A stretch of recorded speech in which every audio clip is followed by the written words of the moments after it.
మరి కాసేపట్లో మేడారం మహాజాతరలో కీలక ఘట్టం ఆవిష్కృతం కానుంది. సారలమ్మ, పగిడిద్దరాజు, గోవిందరాజు కొన్ని గంటల్లో గద్దెలపై కొలువుదీరనున్నారు. ఇందుకోసం గిరిజన, ఆదివాసీ పూజారులు ఏర్పాట్లు చేస్తున్నారు. గద్దెలను శుద్ధి చేశారు. తర్వాత గద్దెలపై ముగ్గులు వేశారు పూజారులు, ఆడబిడ్డలు. ఉదయం సమ్మక్క గుడిలో పుట్టమన్నుతో అలికి ముగ్గులు వేశారు. సారలమ్మ రాకతో జాతరలో మహాఘట్టం ఆవిష్కృతం కానుంది.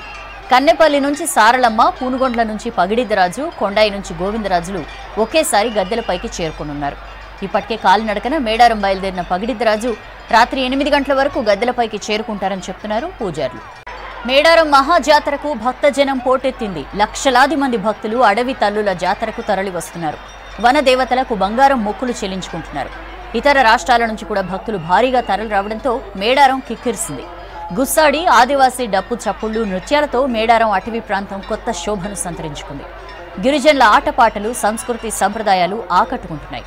జంపన వాగులో పుణ్యస్నానాలు చేస్తూ గద్దెల దగ్గర అమ్మలకు మొక్కులు చెల్లించుకుంటున్నారు. పసుపు, కుంకుమలు, బంగారం, బెల్లం, ఒడిబియ్యం సమర్పించుకుంటున్నారు ఆడపడుచులు.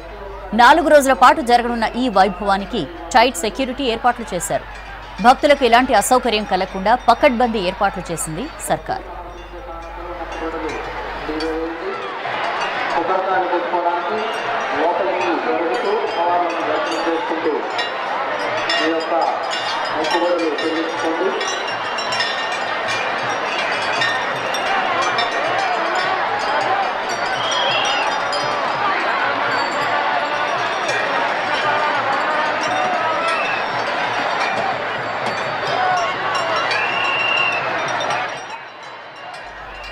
మేడారం మహాజాతరలో రేపు అపూర్వ ఘట్టం సాక్షాత్కరిస్తుంది. గిరిజన పూజారులు, కోయదొరలు చిలకలగుట్టలో కుంకుమ భరిణ రూపంలో ఉన్న సమ్మక్క తల్లిని తీసుకొచ్చి మేడారంలోని గద్దెలపై ప్రతిష్ఠిస్తారు.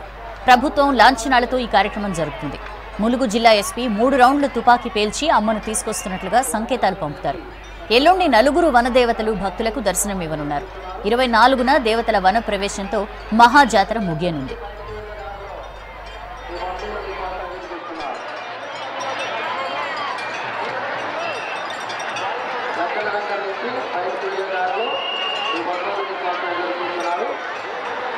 భక్తులు సమర్పించే కానుకలు, మొక్కుబడులు ఇందులో వేసి ఆలయాభివృద్ధికి సాధించండి.